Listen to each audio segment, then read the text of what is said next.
Good evening, everybody. Welcome to another episode of Songwriting Simplified, or should it be called Songwriting Sweatified? I don't know. It's incredibly hot here.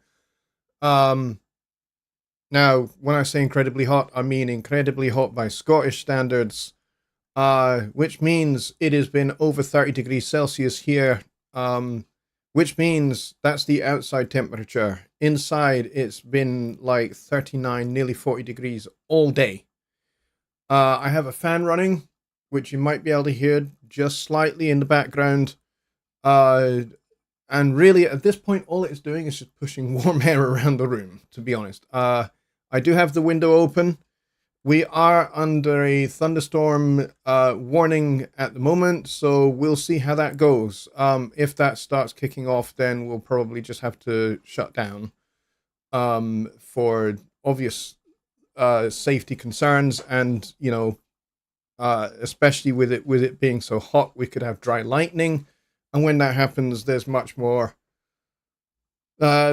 chance of power cuts, and that can be damaging to all my gear. So we don't want that, especially if my gear is already very, very hot. So yeah, we don't want to cause any issues.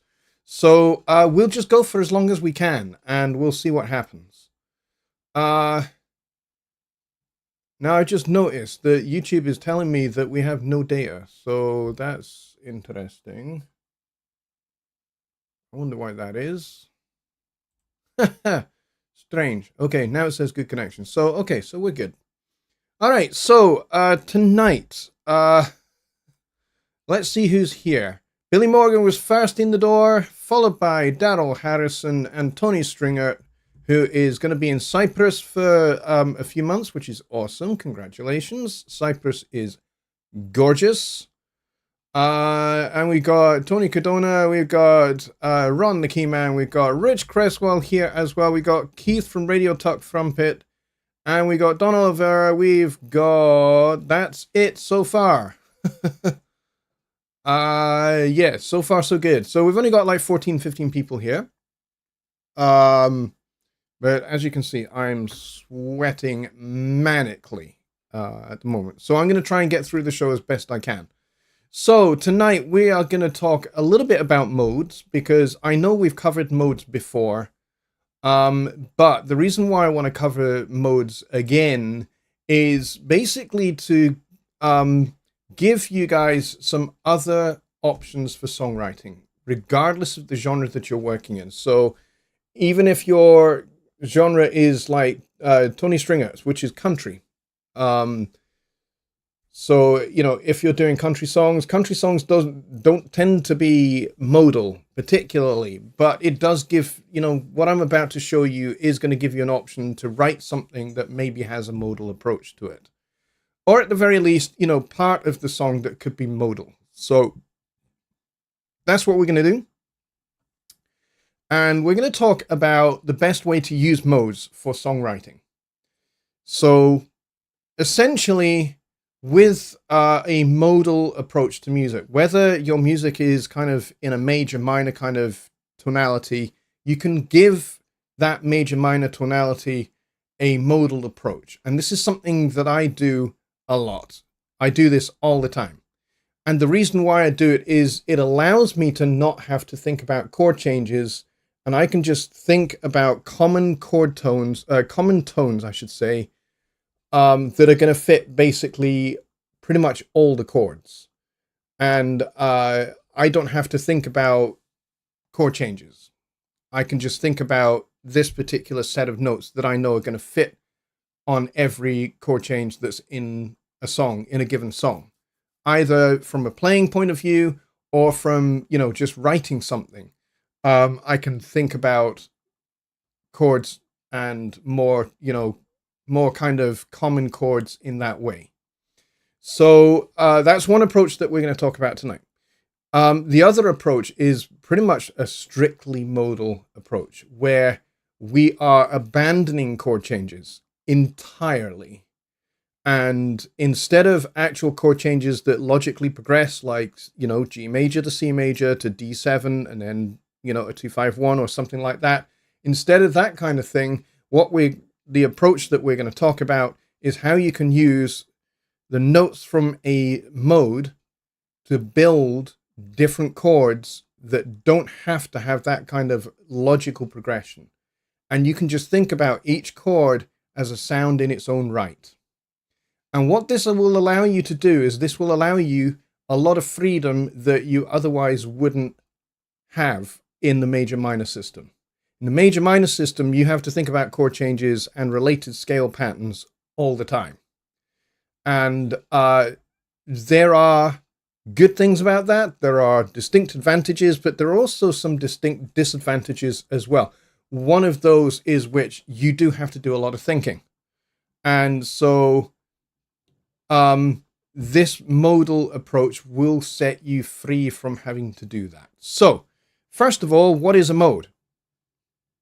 Well, in basic terms, I know some of you here already know what modes are, but in basic terms, a mode is just basically a scale of some description. So there are two sets of modes. There are major modes and there are minor modes. And the modes that we are most familiar with, which are kind of at the kind of beginner and intermediate kind of level, would be your major modes, because they are all related to basically the C major scale, or, you know, a major scale construct. So if I take the C major scale, this is in fact a mode. And this is called the Ionian mode. All right, so it is actually a mode by its own description. But if I take that scale and move it up one white note to the next door white note, which is D, we get the same scale pattern, but just starting on a D. And now we get something that sounds a little bit minor.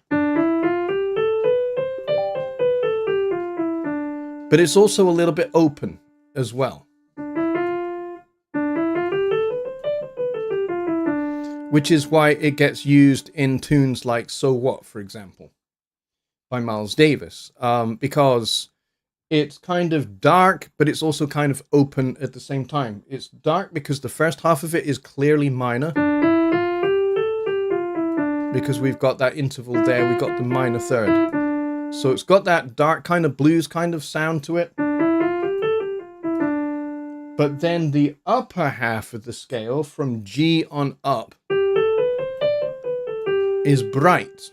It's actually based out of a G major kind of a sound. So you got a D minor sound and then a G major sound on top, which is why it kind of sounds like a halfway house between major and minor. All right, so it's kind of quite open. Now, the cool thing about this particular scale, this particular mode, is even if you are in a major minor context, you can use this scale to create melody or to improvise on regular chord changes. Like, for example, in, let me think. So if we're in D minor, and we're going to chord 4, which is G7 or G, I can use that scale and it will fit over both of those chords. So I could quite easily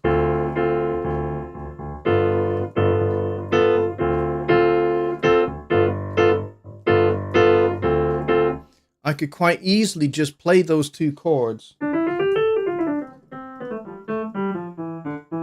and I can use that entire scale to cover those two chords, either for creating a melody or for improvising over. Okay? So this is the Dorian mode, because it starts on D. It's the Dorian mode. And then if we move that up again, we get something that's a little bit darker. So C major scale starting on E.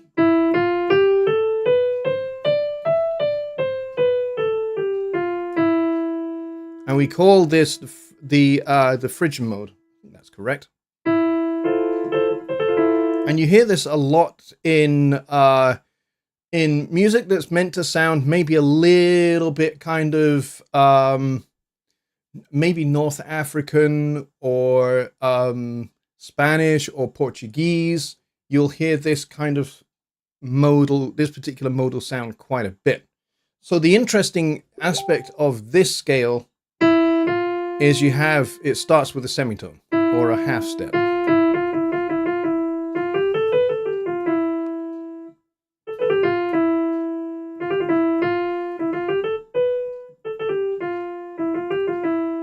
Okay, so it sounds a little bit dark and a little bit unsettling because you've got this half step at the start of the scale. So it's kind of like an E minor chord with a flat second on top of it, or a flat 9 on top of it. So, but it can also fit over an F major 7 chord as well. So if I take, for example, if we were to do a little kind of vamp between E minor 7 to F major,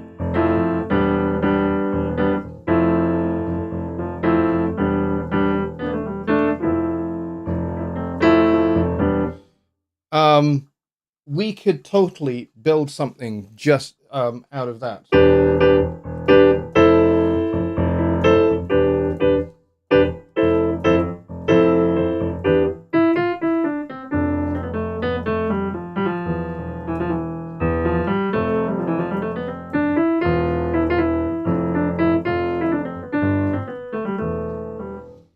So again, that kind of Spanish kind of sound where you'd go from chord 1 to 2 to 3 to, so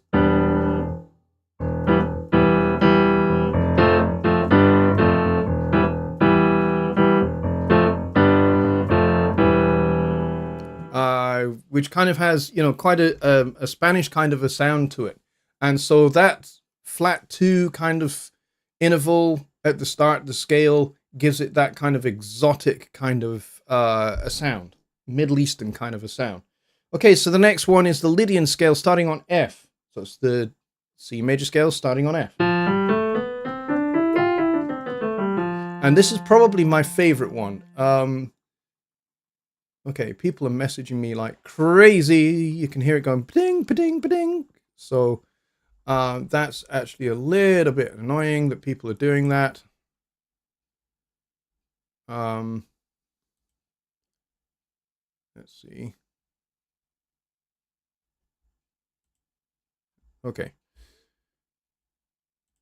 All right, so Lydian. This is actually my favorite of the modes because it kind of sounds like an F major scale gone wrong. And I like that sound because it has this tritone interval in the middle of it. So it has that, again, it has that little bit of a slightly kind of Middle Eastern, maybe North African kind of sound again. Because we have this.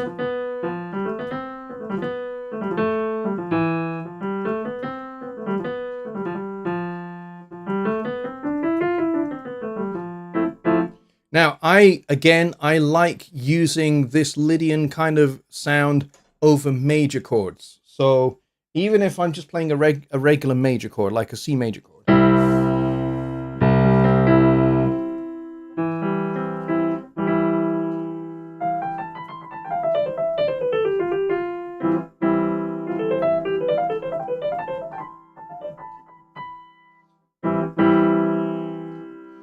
But what I would do here is I would use the Lydian scale based on C rather than on F, right? So if I take that Lydian scale, I need that flat 5 kind of sound, that tritone sound. So it's going to be, there's that tritone.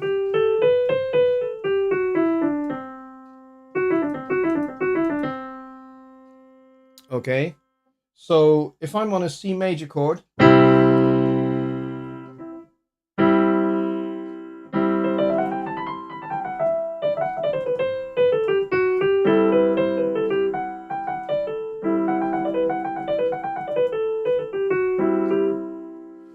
So I like using that because it gives me this kind of wide open kind of a sound by using the sharp 11 of the scale, basically.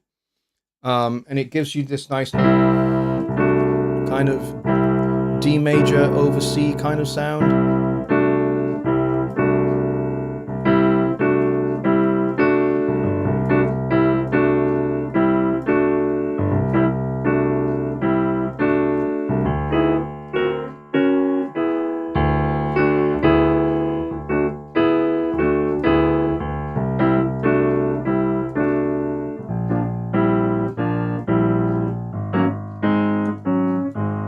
And so on and so forth.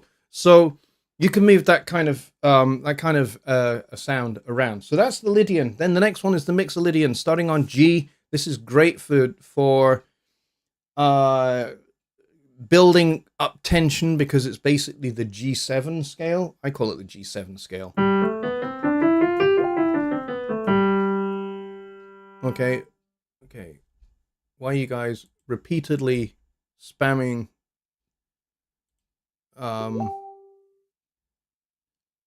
Okay, I'm gonna have to mute this chat because this is getting very, very annoying. Guys, if you are watching the show and you are spamming this particular chat, you know which chat I'm talking about. Can you please not at this particular point? I'd appreciate it. Okay, so that was the Mixolydian. I call it the G7 scale. It's great because it's basically a dominant sound.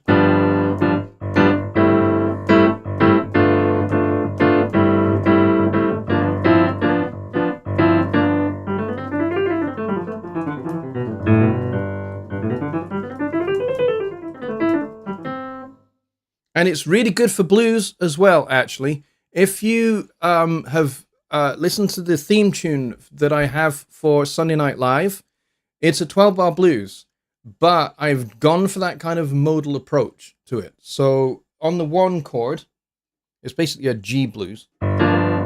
Instead of going, which is kind of your blues scale, kind of classic blues kind of sound, instead of doing that, what I did was I used the Mixolydian mode to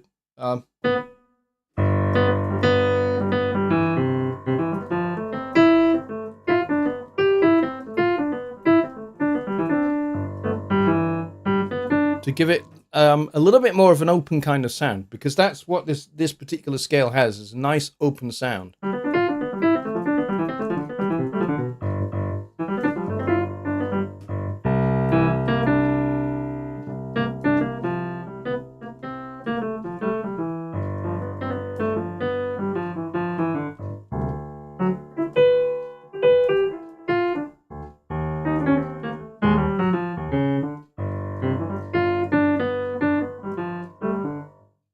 And that's basically how, that's basically what I'm doing for that particular theme tune, which makes it sound, you know, kind of a little bit kind of cool and sophisticated, a little bit Miles Davis, 1959, 1960 kind of sound.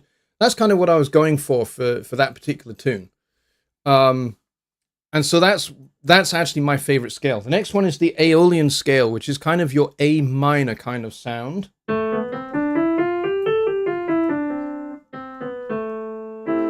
Pretty dark, this one.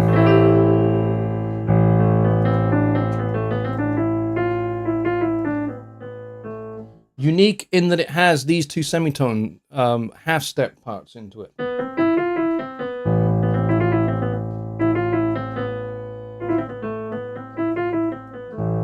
So you can really emphasize those particular intervals to create some tension and to maybe create a sense of mystery or darkness, maybe.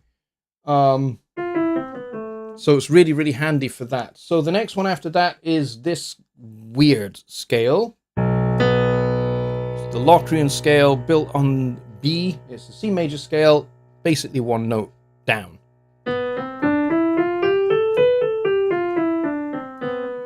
And again, it's got this flattened second interval, but it's also got the tritone in it as well. So it is not just dark, it is super dark. And so the Locrian scale is really great if you want to write something that's dark and mysterious and unsettling. So it's a great little scale. So now that we've covered the scales a little bit, let's talk about how we can actually build some chord changes without building chord changes. What do I mean by building chord changes without building chord changes? I mean, we're going to use notes from the scale to make our chords. We're not going to go root, third, 5, 7. How you would build normal chords in a major minor context. I mean, you can do that if you want to. They will work. But I'm talking about building chords that just use those notes, and you can use as many or as few of them as you want. You can space them out, you can bunch them up. Okay, so you can do whatever you want. This is where you get to be really, really creative. So you could go for that, or you could go for this. Whatever you want, really. Now, the cool thing about these modes is you can actually create these, what I call stacks, these stacks of fourths. And I use fourths because they're open. They're neither major nor minor, so they are completely ambiguous in their tonal sound, okay? So, stack of fourths, and then maybe put a third on the top of it. And so you end up with, which, by the way, is the chords from So What?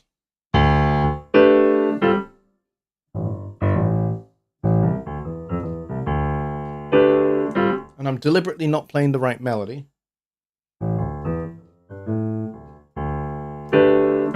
Because I'm avoiding copyright.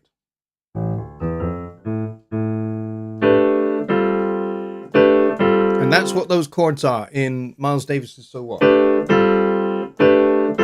Just a stack of fourths with a major third on the top. And then, of course, you know, that goes up a half step as well. So and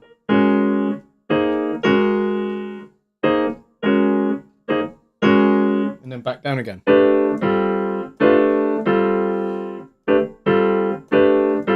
And so those chords basically, they're not a major chord, they're not a minor chord, they're just a sound. They're just a stack of fourths with a third on top just being moved back and forth.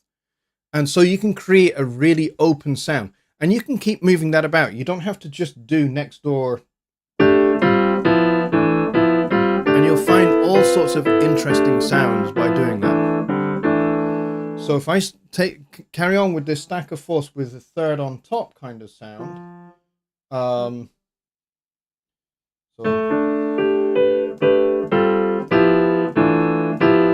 we've got this one that's got lots of tension in it. And that one's got lots of tension.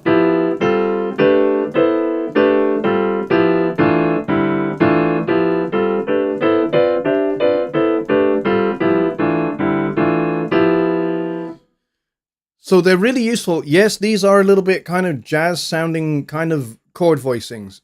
If you're working in country music, you may not want to use those, but you can certainly use quite open sounding chords. Let's take a C major chord, for example, in country music. How would I approach this in a modal way without sounding jazz? Well, this is where I can do things like I can take out the major third and move that down to the second. And what I'm doing here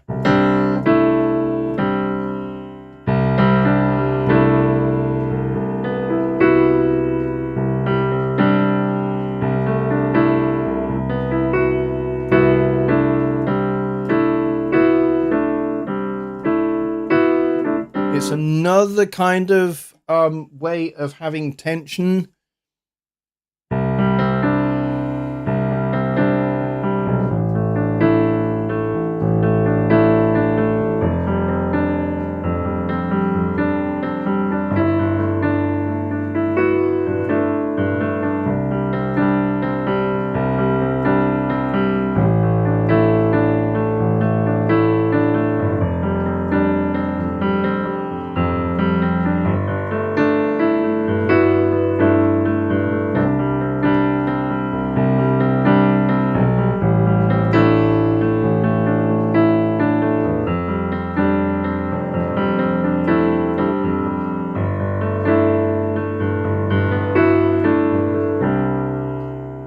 Okay, so what I was doing there was just taking that little kind of C major, but shift the third down one note to make this little 3-note chord, and then I was just moving it about.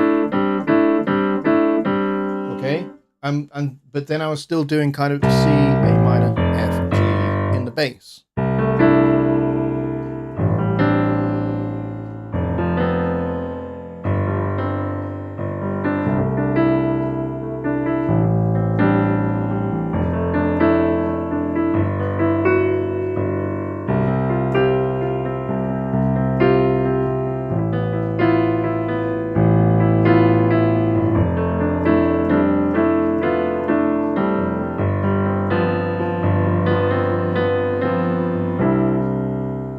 So that would kind of work in a more kind of pop or folk kind of scenario, perhaps. And you know, I'm just taking that shape and just moving it around. You can apply this to little stacks as well, stacks of fourths again.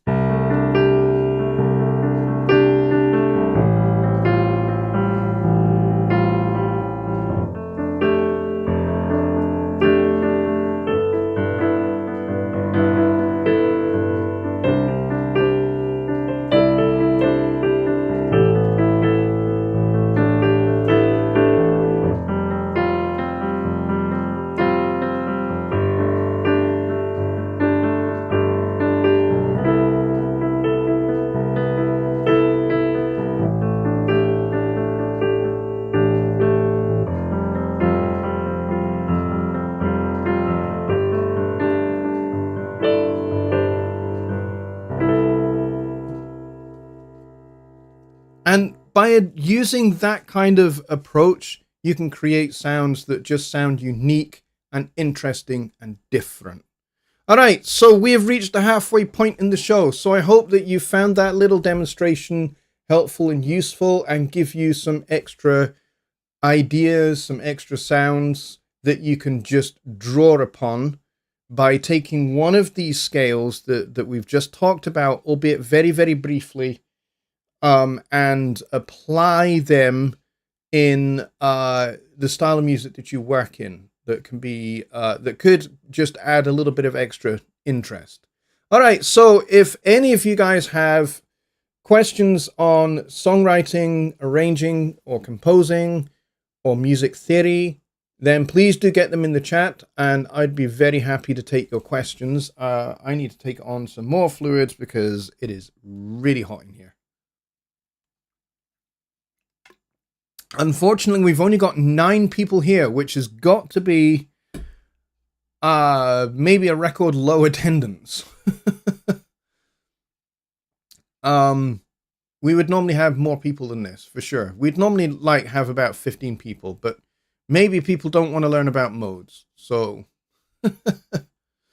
and, listen to me waffling on about modes. But I wanted to kind of give you guys something to think about that's interesting and, maybe helps you think a little bit more differently about music and about approaching harmony, approaching melody from a different approach. So you're not talking about chords, you're not thinking about chords, you're thinking about sound and what sounds good. Rich Cresswell says, I wonder if the warmth has caused people to scramble to their barbecues. Yeah, maybe. I mean, it is kind of like the end of the summertime. That's the vibes I'm getting here. And I've looked ahead at the medium to long term forecast as well. And it looks like, certainly here in the UK, this incredibly hot weather is going to come to an end. And the temperatures are going to drop back down into the teens. So, we'll be back down to like 15, 16, 17 degrees Celsius kind of next week. So I would imagine that pretty much when we get to the end of this week, that's pretty much summer is over, pretty much in the UK. And we'll be heading definitely into autumn or fall, whichever you prefer to call it. So that certainly seems to be what I'm seeing, which actually to me personally feels like a relief, because this summer we have had 4 heat waves, some of which have generated wildfires across different parts of the UK. And it's meant actually being indoors has been uncomfortable, but being outdoors has also been uncomfortable as well. So I think that's definitely at play today, I would say. I think one wasp ordered a strong bitter. You know, when we were on vacation, we were sat out in the beer garden, and I had just ordered a pint of Punk IPA, which is one of my favorite IPAs. And they had it on draft, not just in cans. They had it on draft. And I had maybe had about this much of it. And this wasp basically came along, kind of like circled around for a bit, and then he basically just dived head first into splosh, straight into the beer. And obviously that was that. I couldn't touch the beer again.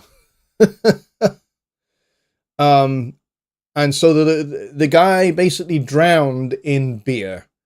But, you know, wasps, you know, they are, at this time of year, they are absolutely desperate for sugar. That's what they're after, which is why a lot of times a good thing to do is actually have a little bowl of sugared water that you put out in your garden, and then the wasps can go and get that. And they will be quite a bit more chilled out when they have that. Personally, I see the value of things like bees and wasps, and you know what they do for the environment and what they do for habitats and what they do for flowers and pollination and that kind of thing. But personally, I'm not a big fan. I just don't like them. But I do recognize what they do and the value that. So I am definitely not for the extinction of wasps and bees at all. I know some people are. No, I'm not, because actually, I understand that without wasps and bees, life for us human beings would not be nearly as easy as it is. Keith says they have closed the forest in New Brunswick. That's how hot and dry it is here. Yeah, they are definitely prepped for fires just to spark off. We had fires on Arthur's Seat, which is one of the extinct volcanoes in Edinburgh. And that burned for like 3 days, and it's still kind of burning a little bit now. And the fire department basically said, yeah, human beings started that one. People up on Arthur's Seat, when they're, you know, just going up, because when the weather is like it has been and you're up on the top of Arthur's Seat, you have the most glorious view of the entirety of the city of Edinburgh. It's absolutely glorious up on Arthur's Seat. It's amazing, and the views are breathtaking.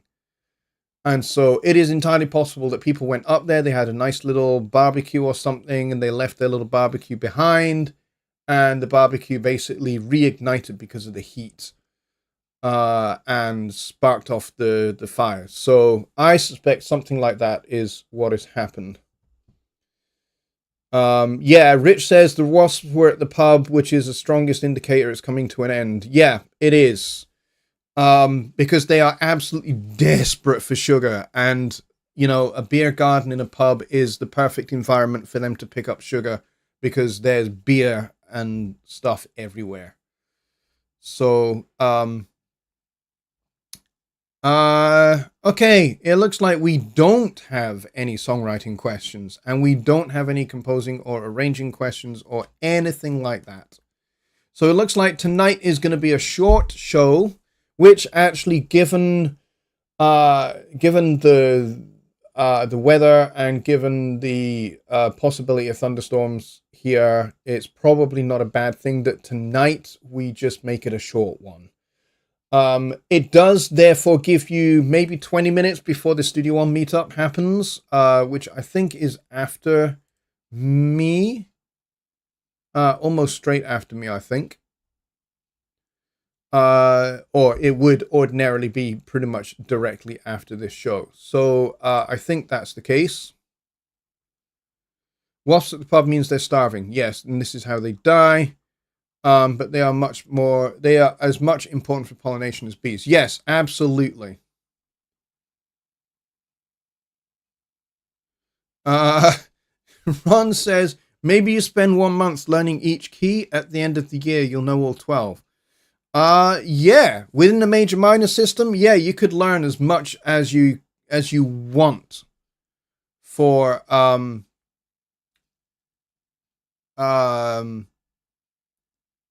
you know, you could learn as much as you want for each of the keys for a month and then move on to the next one. Definitely. So you could learn like all possible chord types. You could learn all possible related scales, common tones, you know, chromatic enclosures and passing tones and all of that for each key for sure, each major and minor key. That would be some undertaking if we actually did that for Songwriting Simplified, basically going through everything there is, you know, everything that is useful to know for each key. You know, maybe 1 week we do a major and then we do the relative minor of that key. So let's say we start off in October with C major and then November would be A minor and so on and so forth. And we'd go all the way around the 12 major and 12 minor keys. Yeah, that is certainly something that could be done. That would take some planning, but yeah, it would not be impossible to do, for sure. I think that's a great little suggestion. And basically just cover some of the basics and also cover some of the most useful things like pentatonic scales, both major and minor. As well as, you know, useful modes starting on that key center. So, you know, things like C Lydian scale, C blues scale, Lydian dominant, Mixolydian mode, melodic minor, ascending, melodic minor, descending. Yeah, those would all be useful in how you could apply each of those scales to different musical scenarios. Yeah, we could certainly do that, and then the next month we do A minor, C major being the relative major, then do the relative minor the next month.